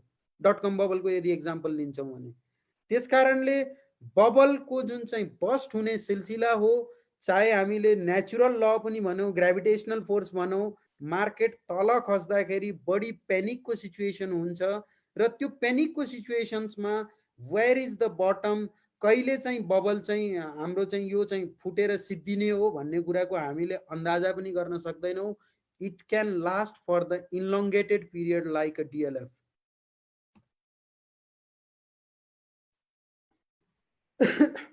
सिम्पली स्टक मार्केटमा अर्को कुरा के छ भन्दाखेरि people can make money speculating भन्ने कुराहरू चाहिँ सिम्पली हामीले के हेर्छौँ भन्दाखेरि यो एक्जाम्पललाई बेस्ट तरिकाले हामीले कसरी डिस्क्राइब गर्न सक्छौँ भन्दाखेरि if you sit on the poker game and you don't see a sucker at the table, get up because you are the sucker भनेर यसले चाहिँ बेस्ट डिस्क्राइब गरेको छ। स्टक मार्केटको खेल भनेको धेरै जसो मान्छेले के भन्ला भन्दाखेरि होइन यो त म्यानुपुलेट भइरहेको छ, यस्तो किन गर्न खोजेको हो, ठुला माछाले साना माछालाई फसाउन खोजे, सिधा साधा लगानीकर्तालाई चाहिँ बाठाले फसाए भन्ने खालको जुन जेनरलाइज गर्दै आरोप लगाउने गर्छौँ हामीले स्टक मार्केटमा, त्यो आरोप चाहिँ निकै नै निराधार आरोपहरू हो। किन भन्दा स्टक मार्केटको रियालिटी नै यही हो कि ठुला माछाले साना माछालाई नै फसाउने हो, एकअर्कासँग गेमै खेल्ने हो, इभन आफ्नो साथीभाइलाई पनि आफ्नो स्टक चाहिँ चिप्काउने हो। यदि आफूले कमाउनु छ भने आफ्नो साथीभाइलाई नै ल यो स्टक राम्रो छ भन्यो, आफूले चाहिँ 100 सेयर किने जस्तो देखायो एउटा ब्रोकरसँग, अर्को ब्रोकरसँग 2000 सेयर 3000 सेयर 10,000 सेयर बेचिदियो, साथीले चाहिँ ओहो यसले पनि किनिराखेको छ के भन्ने अनुभूति हुन्छ भने उतापट्टि त्यही साथीले चाहिँ अर्को ठाउँबाट 10,000 सेयर बेचिराखेको हुन्छ, त्यो चाहिँ थाहा हुँदैन। त भनेपछि स्टक मार्केटको सिम्पली गेमै यही हो कि तपाईँलाई चाहिँ एज अ सकर बनाउने, हामीले चाहिँ जेनरली खोडखोडेहरू या फेरि कुनै लुडो त्यो पासा खेल्दाखेरि हामीले देखिराखेका हुन्छौँ, 1 को 10 1 को 10 भनेर भन्छन्, आफ्नै साथीभाइहरू चाहिँ 4-5 जना साथीहरूलाई राखेर अनि त्यसपछि ल फलानाले जित्यो ल फलानाले जित्यो भन्दै त्यहाँ चिच्याइराखेको हुन्छ, तपाईँ गएर यसो गेम हेर्नुहुन्छ, ओहो यहाँ त मजाले जितिँदो रहेछ भन्नुहुन्छ, अनि तपाईँले पैसा लगाउन सुरु गरेपछि 1-2 पटक तपाईँलाई खाना पनि दिन्छ, अनि त्यसपछि चाहिँ तपाईँको सबै खल्तीको पैसा निकालेर ऊ चाहिँ रफुचक्कर भइदिन्छ। पछिबाट तपाईँले थाहा पाउनुहुन्छ कि ती सबै त उसैका साथीभाइ रहेछन्। भनेपछि स्टक मार्केटको पनि एक्ज्याक्टली गेम यही नै हो। त्यस कारणले you should believe your own analysis. कसैले भनेको भरमा हो, कसैले तपाईँलाई एउटा गाइडेन्स दिन सक्ला, त्यो गाइडेन्सलाई तपाईँ सुन्दै नसुन्नुहोस् भन्न खोजेको होइन, त्यो गाइडेन्सलाई लिनुहोस् र आफ्नो एङ्गलबाट एनालाइसिस नगरिकन त्यो स्टकमा एन्ट्री नगर्नुहोस्। तपाईँको आफ्नो कन्भिक्सन हुनु जरुरी छ। You have to really study hard to know the stock market. Just अर्काको पछाडि लागेर यदि तपाईँले ट्रेड गर्नुभयो भने तपाईँको चाहिँ क्यापिटल लगभग कम्प्लिटली इरोड हुने सक्ने सम्भावना चाहिँ म्याक्सिमम छ।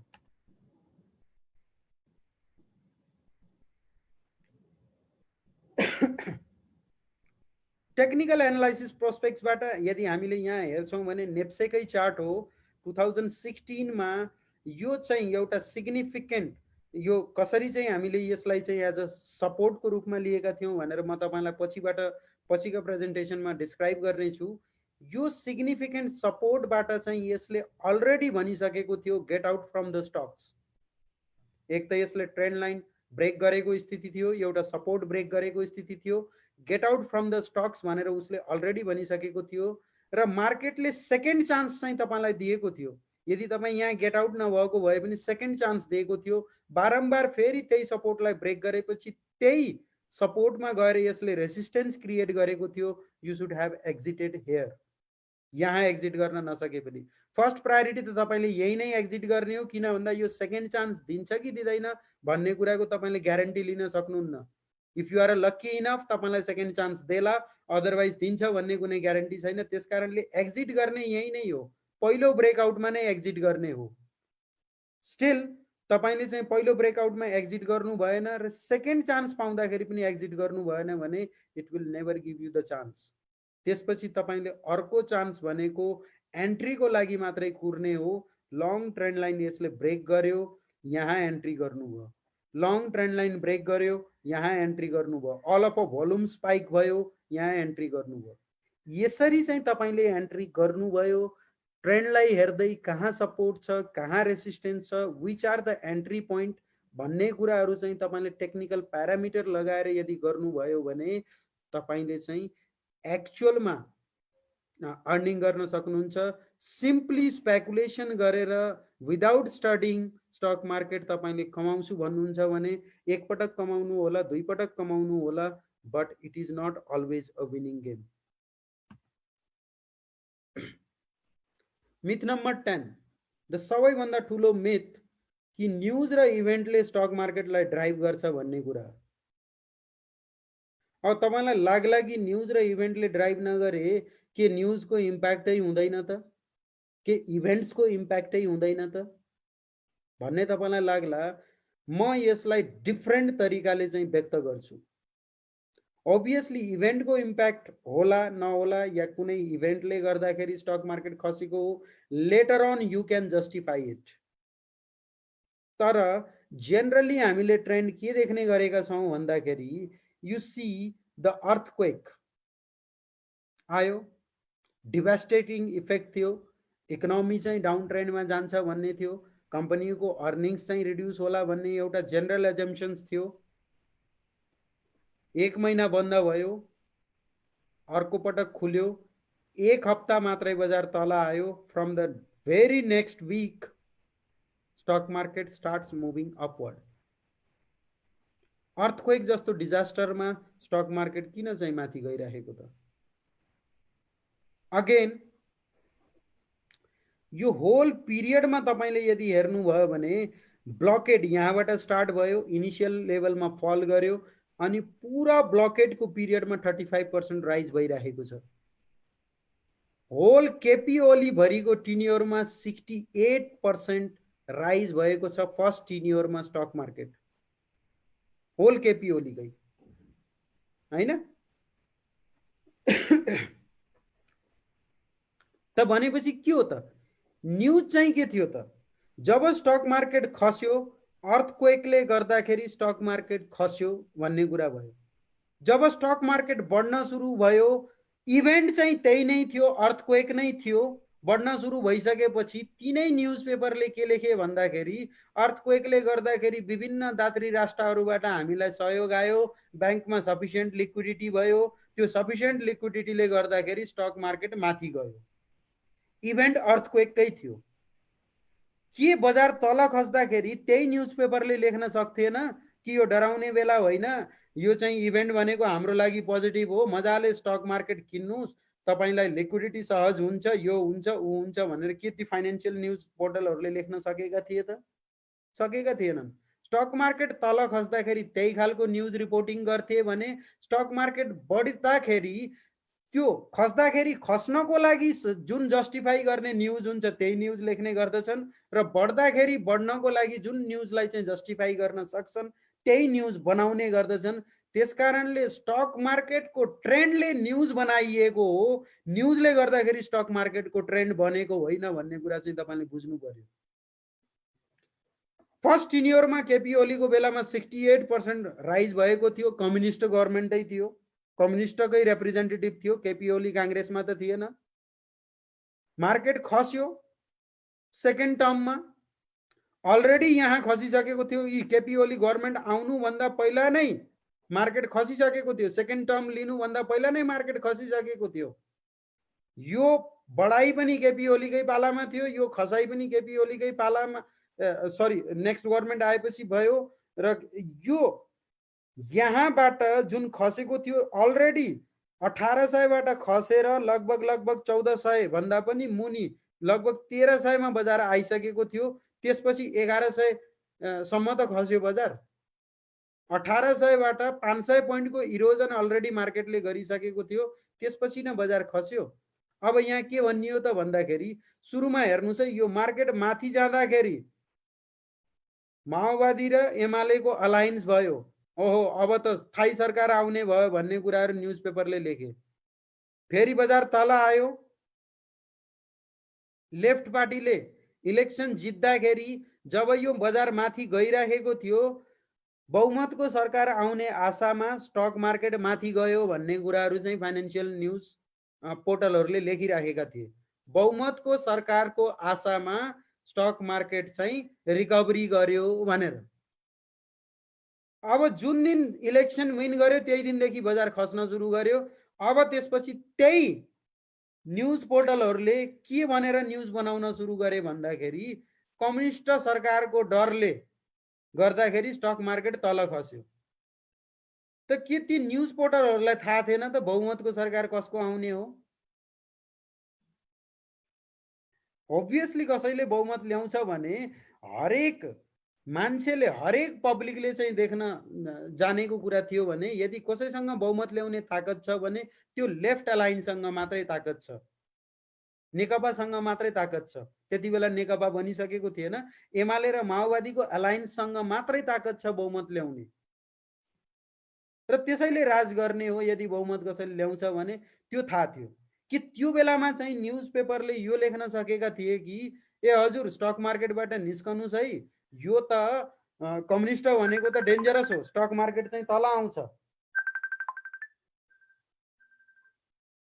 स्टक मार्केट तल आउँछ, कम्युनिस्टहरू डेन्जरस हुन् भनेर त्यसरी कसैले भनेको थियो र? थिएन। त स्टक मार्केट माथि जाँदाखेरि त्यही न्यूजलाई एज अ पोजिटिभ रूपमा पस्कियो भने स्टक मार्केट तल आउँदाखेरि त्यही न्यूजलाई एज अ नेगेटिभ रूपमा पस्कियो। इभेन्ट एउटै हो, त्यसलाई न्यूज कसरी बनाइन्छ भन्ने कुरा स्टक मार्केटको बिहेभियरले उनीहरूले चाहिँ न्यूज बनाउँछन्। यदि माथि जान्थ्यो भने त्यही इभेन्टलाई पोजिटिभ तरिकाले प्रस्तुत गरिन्थ्यो, यदि स्टक मार्केट तल आउँछ भने त्यही इभेन्टलाई नेगेटिभ तरिकाले चाहिँ प्रस्तुत गर्ने चाहिँ चलन हाम्रो न्यूज पेपरहरूको हुन्छ। त्यसकारणले कुनै पनि न्यूजले मार्केट क्रिएट गरेको भनेर तपाईले भन्नुहुन्छ भने it is totally market myth. सबैभन्दा राम्रो न्यूज मार्केट टप भएको बेलामा आउँछ र सबैभन्दा खराब न्यूज मार्केट बटमको बेलामा मात्रै आउँछ। मार्केट कहिल्यै पनि तपाईले you can never see at the top खराब न्यूज आएर बजार खसेको तपाईले कहिल्यै देख्नुहुन्न। टपमा जहिले पनि भेरी भेरी गुड न्यूज हुन्छ र सबैभन्दा वर्स्ट न्यूज, सबैभन्दा खराब न्यूज कहिले हुन्छ भन्दाखेरि एट द बटममा हुन्छ। त्यसकारणले यु शुड नेभर थिंक कि न्यूज राम्रो आएपछि मात्रै स्टक किन्छु या फेरि न्यूज खराब भएको बेलामा त मैले स्टक बेच्छु। That is not the idea. हामीले सिम्पली वारेन बफेले पनि भनेका छन् You should be greedy when people are fearful and be fearful when people are too much greedy. त भनेपछि अपोजिटली यु सी तपाईँले भन्नु होला यो सबै कुराहरू गरेर सबै मान्छेले तपाईँले भने चाहिँ ऱ्यासनल्ली बिहेभ गरे भने त सबै कुराहरू एकैतिर ड्राइभ हुने होला भनेर एउटा तपाईँको क्वेसन पनि होला। सिम्पली स्टक मार्केटमा तपाईँले के बुझ्नुहोस् भन्दाखेरि मैले तपाईँलाई यहाँ 30 जना 40 जना 100 जनालाई प्रेजेन्टेसन दिएँ भने पनि त्यो मध्ये ऱ्यासनल बिहेभ गर्ने मान्छे 3-4 जना भन्दा बढी हुँदैनन्। यसलाई चाहिँ सही तरिकाले क्यारी गरेर त्यही अनुसार बिहेभ इमोसनल लेस बिहेभ गर्ने मान्छे चाहिँ 5% भन्दा बढी हुँदैनन्। त्यसकारणले डु नट सपोज कि सबैले चाहिँ ऱ्यासनल्ली बिहेभ गर्छन् भन्ने चाहिँ छैन। इरेसनल बिहेभियर स्टक मार्केटको सधैँभरिको चाहिँ फन्डा नै हो र हामीले त्यो इरेसनल बिहेभियर गर्ने भिडबाट आफूलाई अलग राख्न सक्नुपर्छ। अब हामी त्यो वर्ल्डभरिको ट्रेडर भित्रको जुन क्याटेगोरीको 90% मा फल गर्ने जसलाई चाहिँ हामी भेड भन्ने गर्दछौँ या 10% मा फल गर्ने भन्ने कुरा हाम्रो आफ्नो मात्रै एउटा विवेक र हाम्रो आफ्नो मात्रै एउटा ऱ्यासनालिटीले डिसाइड गर्ने कुरा हो। त्यो चाहिँ सबैले हेरेकोमा सबैले एक्ज्याक्टली त्यही अनुसार बिहेभ गर्छ भन्ने छैन। त्यसकारणले तपाईले यदि आफूलाई भिडबाट अलिकति छुट्टै प्रोस्पेक्ट्सले जज गर्ने एनालाइसिस गर्ने तरिका सिक्नुभयो भने चाहिँ you can be winner in the stock market. Otherwise definitely तपाईँ पनि भिडकै हिस्सा हुनुभयो भने केही सर्ट पिरियडको लागि चाहिँ कमाउनु होला, अल्टिमेटली स्टक मार्केटमा एज अ लुजर भएर निस्कनु पर्ने अवस्था आउन सक्छ। These are the basic 10 market myth जुन चाहिँ टेक्निकल एनालाइसिस गर्दाखेरि हामीले के बुझेर गर्छौँ भन्दाखेरि everything reflected whether it is a news events earnings corporate events scheduled corporate events and scheduled government policies like a budget, everything is discounted in the stocks chart. Price मा discount भइसकेको छ। त्यसकारणले प्राइस को behaviour, price र volume को behaviour हेरेर जुन right conclusion हामीले निकाल्न सक्छौं त्यो अरु कुनै मेथडबाट निकाल्न सकिदैन। That is why majority of the जति पनि ठुला ठुला विश्वभरिका ट्रेडरहरू छन् they follow the technical analysis, otherwise they do not need। ठुला ठुला ट्रेडरहरूले टेक्निकल एनालाइसिस नै फलो गरिरहेका हुन्छन्। whoever are the market follower, हामीले कुरा के बुझ्नु पर्यो भन्दाखेरि we are not the market maker। हामीले बजार बनाउन सक्दैनौं, हामीले बजारलाई जस्ट फलो मात्रै गर्ने। We are the market follower only. त्यसकारणले मार्केटलाई फलो गर्नु छ भने मार्केटले जे भनेको छ त्यसैलाई मानेर हिँड्नुस्। आज मान्नु भयो भने ठीक छ, होइन भने भोलि बिहान तपाईले मान्दाखेरि तपाई धेरै लेट भइसकेको हुन्छ, तपाईले चाहिँ लस गरिसकेको स्थिति हुन्छ। त्यसकारणले we simply are the market follower। We should look what the smart money is doing। If they are selling, we should sell। If they are buying, we should buy।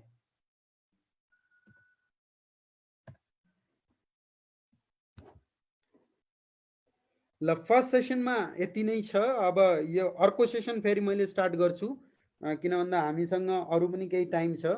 यसमा certain केही questions answer छ भने लगभग 10 मिनटमा चाहिँ हामीले त्यसलाई address गर्ने प्रयास गर्नेछौँ। यदि छ भने प्लिज तपाईहरुले केही चाहिँ सोध्न सक्नुहुन्छ। त्यसपछि चाहिँ हामीले इमिडिएटली टेक्निकल एनालाइसिसको केही की एजम्पसन्सहरुबाट हामीले सुरु गर्छौं र रेस्ट अफ द टपिक चाहिँ हामीले भोलि पुरा गर्छौं भन्ने आशा गरेको छु मैले।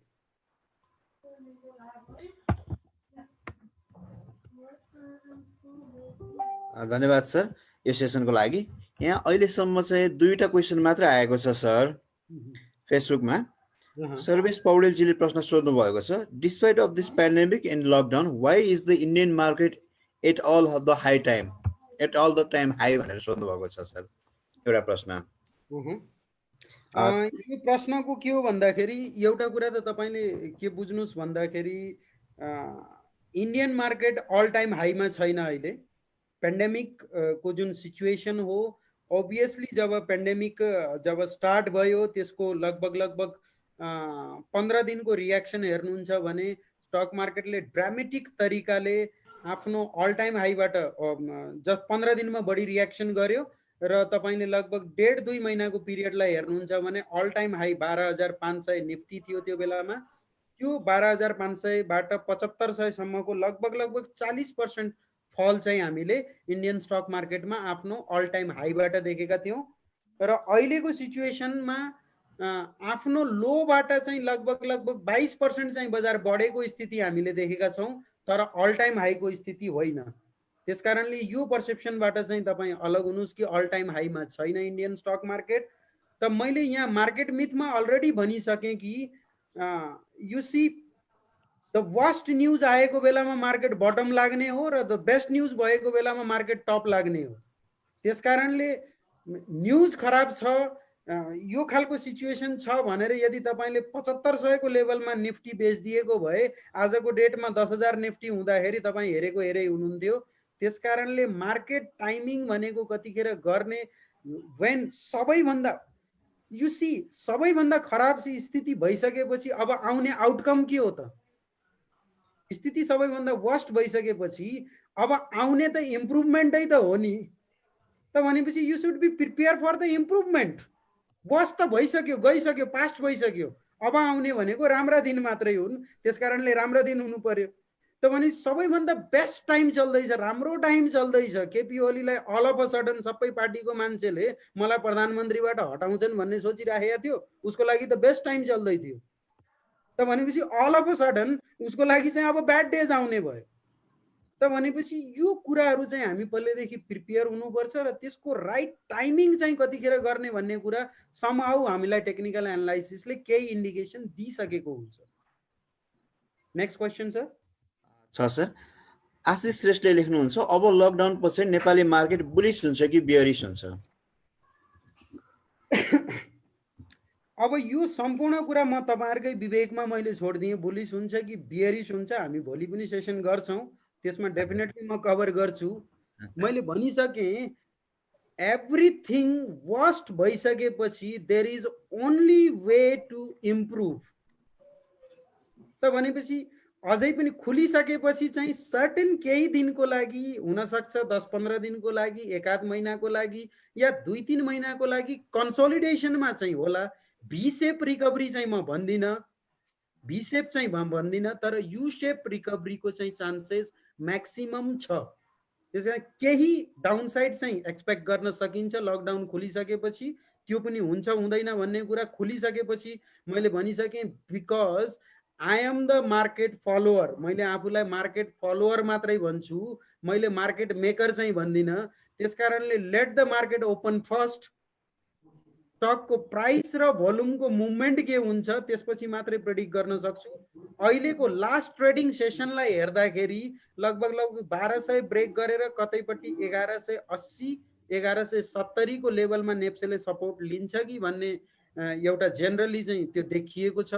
यदि तपाईको 1224 को पुरानो जुन सपोर्ट थियो त्यसलाई ब्रेक गर्यो भने त्यो लेभलमा सपोर्ट आउँछ कि भन्ने आशा गर्न सकिन्छ। तर एक्ज्याक्टली कुन लेभलबाट सपोर्ट लिएर फर्किन्छ भन्ने कुरामा चाहिँ अहिले नै ठोकुवा गर्न गाह्रो छ। त एउटा कुरा रेस्ट अफ द तपाईलाई एउटा अस्युरेन्स म चाहिँ के दिन सक्छु भन्दाखेरि the worst part has been done, only good has to come. That's all. Thank you sir. त्यसैगरी हाम्रो राघव अर्यालजीले हाम्रो जुम च्याट बक्समा क्वेशन सोध्नु भएको छ sir. How to know smart money एउटा, र अर्को उहाँको क्वेशन के छ भने सर हाम्रो मार्केटमा यो पेन्डेमिकले असर गरेको हो र यो त हाम्रो बढ्ने बेला होइन र भनेर पनि प्रश्न राख्नु भएको छ राघवजीको प्रश्न। ओभियसली यदि हामीले हेर्यौं भने यु सी लार्जर जुन स्टक मार्केटको ट्रेन्ड हो त्यो लार्जर ट्रेन्डलाई तपाईको यो पेन्डेमिक जस्तो यो सर्ट सिचुएसन यस्तो खालको सिचुएसन्सले चाहिँ लार्जर ट्रेन्डलाई चाहिँ इन्टरप्ट गरेको हुँदैन। म तपाईलाई सिम्पली भनौं भने 2012 देखि चाहिँ हामी साइकल डिग्रीमा यो एउटा छुट्टै यसको थ्योरी छ हाम्रो इलेडवेब प्रोस्पेक्ट्सबाट।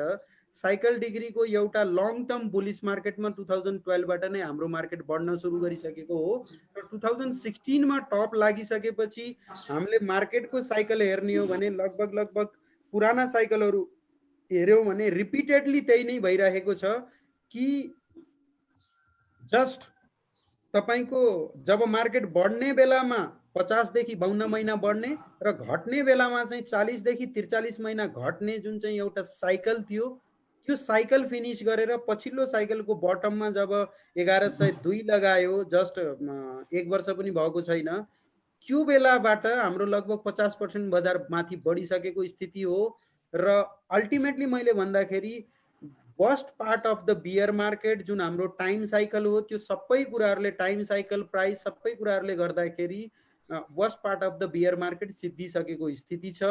र अहिले जुन मार्केट माथि गएर जुन तल आयो, नर्मल रिट्रेसमेन्ट यति डिप त अलि मैले एक्सपेक्ट गरेको थिइनँ, तर चाहिँ होल राइजको कमसेकम पनि 62% को रिट्रेसमेन्ट आउँछ भन्ने जुन चाहिँ नर्मल एउटा एक्सपेक्टेसन थियो, र त्यो रिट्रेसमेन्ट प्रोबेबली 2-3 महिनाको समय लिएर आउँछ कि भन्ने जुन एक्सपेक्टेसन थियो, त्यो टेक्निकल चार्टले इन्डिकेट गरिसकेको थियो। त्यो एक्ज्याक्टली मार्केटमा भएकै हो। र यो पेन्डेमिकले चाहिँ के गरिदियो भन्दाखेरि जुन चाहिँ समय लिएर तल खस्ने जुन प्रोसेस हो त्यसलाई फास्ट गरिदियो, त्यति मात्रै फरक परेको हो।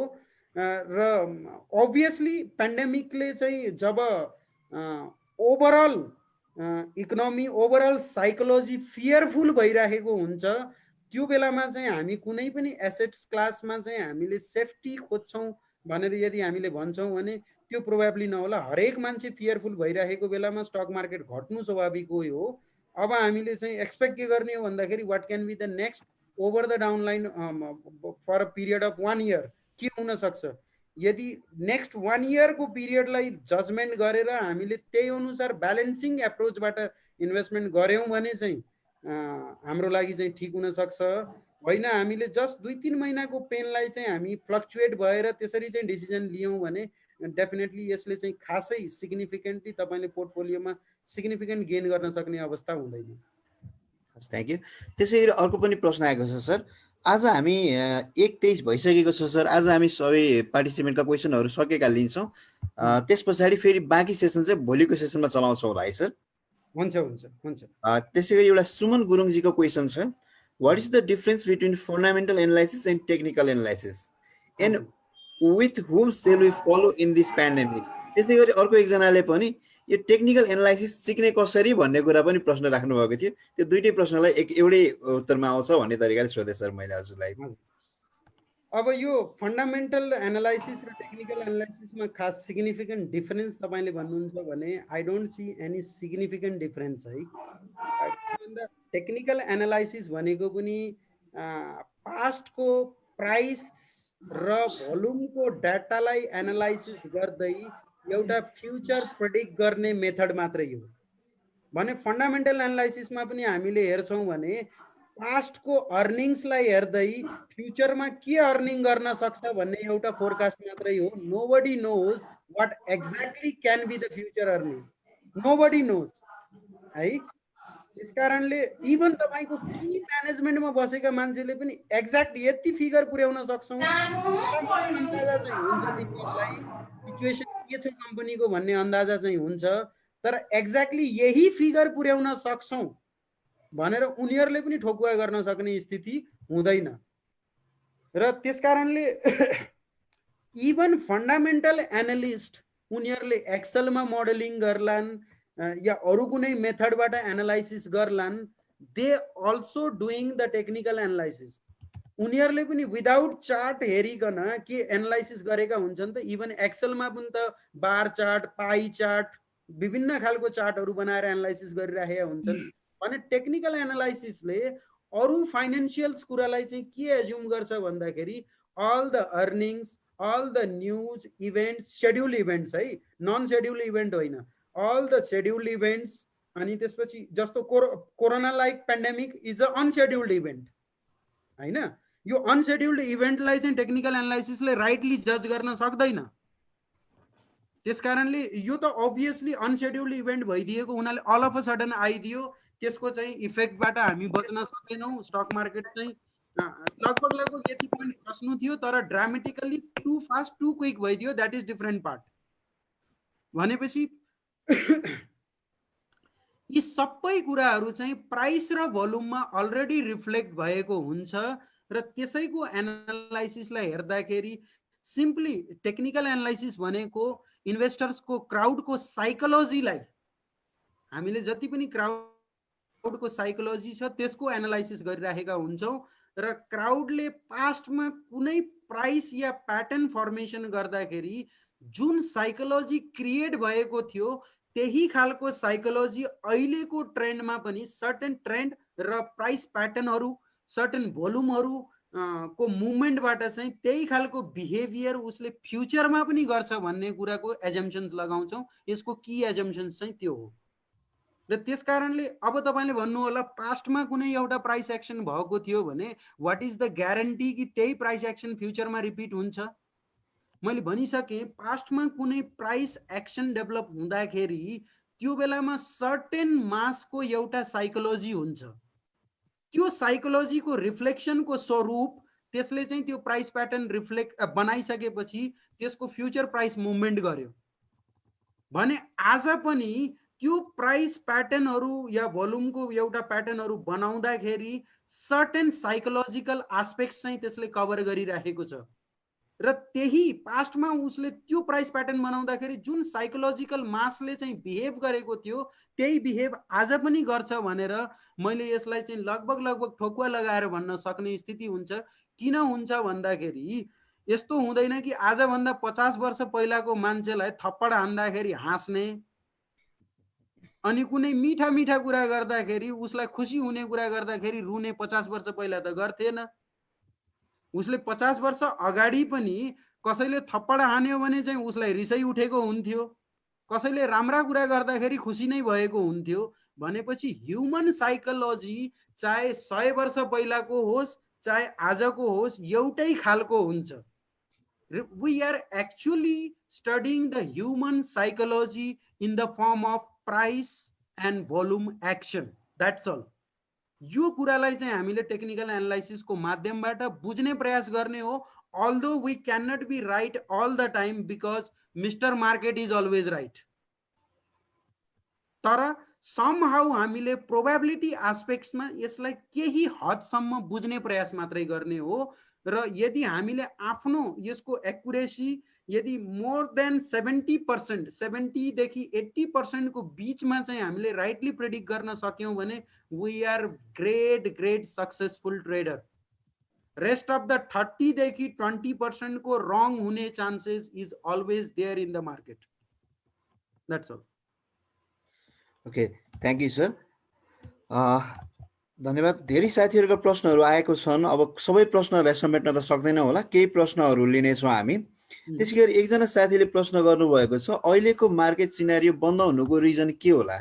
जुन यो पेन्डेमिकमा मार्केट बन्द गरिएको छ, यसमा सरको के धारणा बुझ्न सक्छौँ कि भन्ने कुरा एउटा प्रश्न गर्नुभएको छ।